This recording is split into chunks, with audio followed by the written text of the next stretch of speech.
जय हिंद। इससे पहले एक वीडियो जिसमें हम बताए थे वैक 12 के बारे में, तो वहाँ कई लोगों ने पूछा है कि सर ऊपर का तार घिस क्यों नहीं जाता है। तो इस वीडियो में हम लोग A to Z समझेंगे। देखिए, रेल का जो खंभा होता है, ये खंभा, इस खंभे को हम लोग कहते हैं मास्ट। ये खंभा कहलाता है मास्ट। एक खंभे से दूसरे खंभे की जो दूरी होती है, उस दूरी को कहते हैं हम स्पैन। एक खंभे से दूसरे खंभे की स्पैन जो दूरी होती है वो लगभग 60 मीटर की होती है, लेकिन ये दूरी घुमाव पर थोड़ा कम कर दिया जाता है। अगर घुमाव ज़्यादा है तो दूरी को और कम कर दिया जाएगा। अब आप देखे होंगे कि रेलवे के ये जो मास्ट होते हैं, इन मास्ट पे कुछ नंबर लिखे रहते हैं। जैसे आप देखिए, यहाँ लिखा है 54/17, ऐसे आप देखते हैं 834/3, ऐसे देखते होंगे। ये नंबर क्यों आते हैं? आप ट्रेन में सफ़र करते हुए इन नंबरों को देखे होंगे। ये नंबर इसलिए बनाए जाते हैं कि ड्राइवर जब लोकोमोटिव ट्रेन को ले जा रहा होता है और रास्ते में अगर उसे ट्रैक में कोई गड़बड़ी नजर आती है कि ट्रैक गड़बड़ है, कहीं टूट फूट हुई है, तो कैसे बताएगा कि कहाँ पे गड़बड़ी आई थी? क्या बोलेगा कि दिल्ली से चले थे, एक जगह गड़बड़ दिखा, खोजिए, तब तक ट्रेनें लड़ जाएगी। तब उस समय वो तुरंत देखता है कि ये पोल नंबर यानी ये मास्ट नंबर कितना है, और वो तुरंत स्टेशन को इन्फॉर्म करता है कि मास्ट नंबर इतना के पास आसपास में हमने गड़बड़ी देखी। तो थोड़ी सी दूरी में खोज लेंगे लोग कहाँ गड़बड़ी है। तो ये होता है मास्ट नंबर। अब आप देखिएगा, जो मास्ट होते हैं इनके बीच की दूरी तो स्पैन हो गई। अब इसमें एक आर्म रहता है, ये आर्म से तार गए रहते हैं। ऊपर के तार को हम कहते हैं कैटिनरी वायर और नीचे के तार को कहते हैं कॉन्टैक्ट वायर। कैटिनरी वायर और कॉन्टैक्ट वायर को जोड़ने का काम जो करता है वो ड्रॉपर करता है।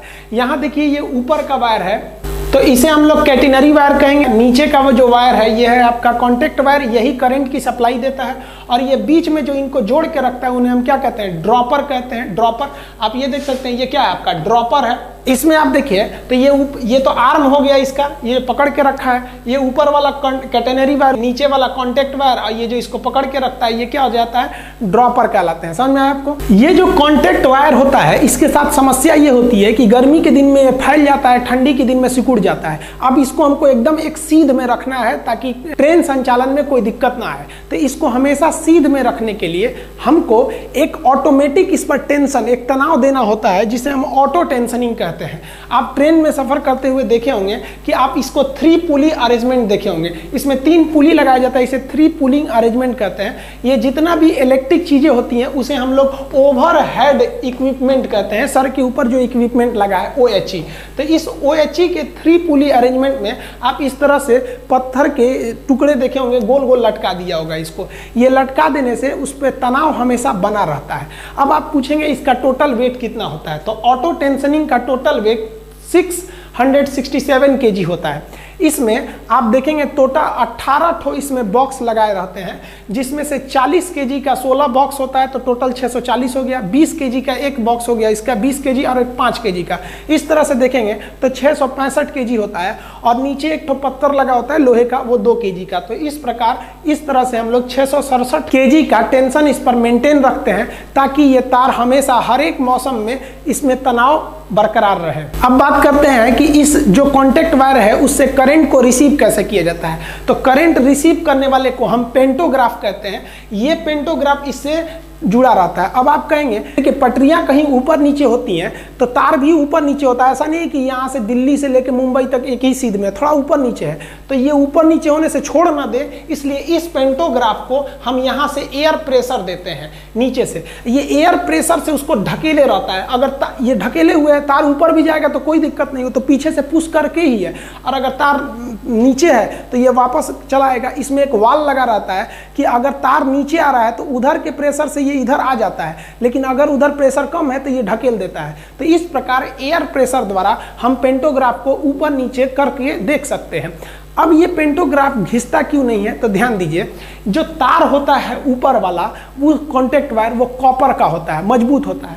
और ये जो पेंटोग्राफ होता है, इसका जो ऊपरी फेस होता है, जो कॉन्टैक्ट में रहता है वायर के, उसको जानबूझकर हम नरम लोहा को बनाते हैं, क्योंकि 2 चीज़ों में अगर घिसावट होती है तो वही घिसता है जो कमजोर होता है। तो जानबूझकर पेंटोग्राफ का ऊपरी भाग हम नरम लोहा का बनाते हैं कि इसमें घिसावट जल्दी हो जाए। और एक चीज़ और, जो वायर ले जाया जाता है उसको एकदम स्ट्रेट नहीं ले जाया जाता, हल्का सा घुमा के, हल्का सा तिरछा कर दिया जाता है कहीं सीधा, ताकि जो इस पर घिसावट हो वो एक ही जगह ना हो, इस पर घिसावट अलग अलग जगहों पर होती रहती है। अब सवाल आता है कि पेंटोग्राफ जो होता है वो 2 होते हैं। एक इंजन में 2 पेंटोग्राफ होता है, एक आगे होता है, एक पीछे होता है। तो कहते हैं लोग कि सर आप अगला पेंटोग्राफ उठाना चाहिए कि पिछला पेंटोग्राफ उठाना चाहिए। आप इस ट्रेन में देखेंगे तो इसका रियर यानी पीछे वाला पेंटोग्राफ उठा है, और इस ट्रेन में देखेंगे तो इसका फ्रंट यानी सामने वाला पेंटोग्राफ उठा हुआ है। तो नियम के हिसाब से हमें पिछला पेंटोग्राफ उठाना चाहिए। रीजन क्या है कि अगर पिछला पेंटोग्राफ उठा के इधर खींचेंगे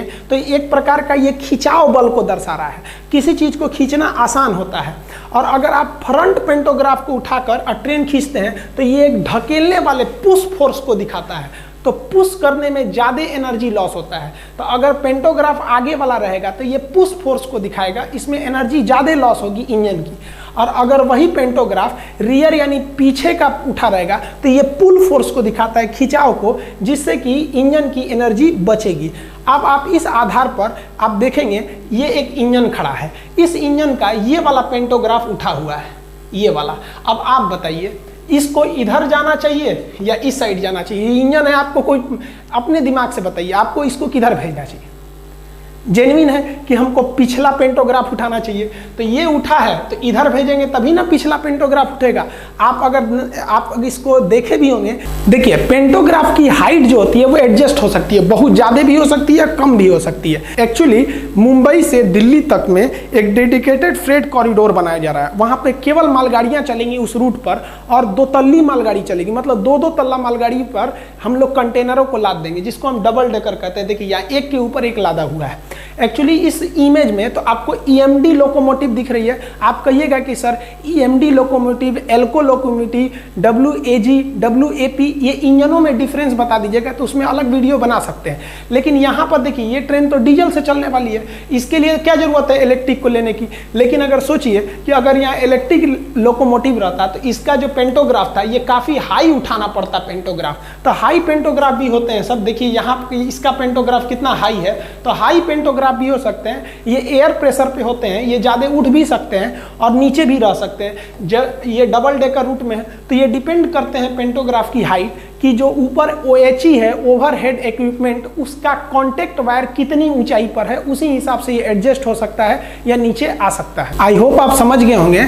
इसके अलावा अगर आपको भी आप जानना चाहते हैं कि ये लाल वाला डिब्बा यानी LHB कोच और ये नीले वाले डिब्बे ICF में क्या अंतर होता है, आजकल जो इंजन आ गए हैं EMD आ गए हैं, हालांकि आप पहले देखेंगे तो एल्कोहल होते थे, इससे जुड़ा बहुत हल्ला करता था, ये वाला झक झक झक झक धुआं फेंकता था काला, ये वाला दुक दुक दुक दुक चलता है, ये बहुत तगड़ा है, धुआं कम करता है। आइए जो ट्रैक के ऊपर ये नंबर लिखा है, पोल नंबर, ये तो बता ही दिए किस लिए लिखा है, ताकि कोई ट्रैक में गड़बड़ी हो तो ड्राइवर देख के बता सके कि यहीं पे गड़बड़ी था। और भी आप ट्रेन में देखे होंगे सफर करते समय एक इस तरह से एल्युमिनियम का एक्सल काउंटर आपको डिब्बा मिलता होगा, ट्रैक के किनारे FM लिखा होता होगा। मालगाड़ी के अलग अलग डिब्बे देखते होंगे, कुछ खुले हैं, कुछ सपाट है, कुछ बंद है। अगर इसके बारे में भी आप जानना चाहते हैं तो कमेंट करके बताएं, उसको भी हम बिल्कुल कम समय में और आसान भाषा में समझा देंगे आपको। तब तक के लिए जय हिंद।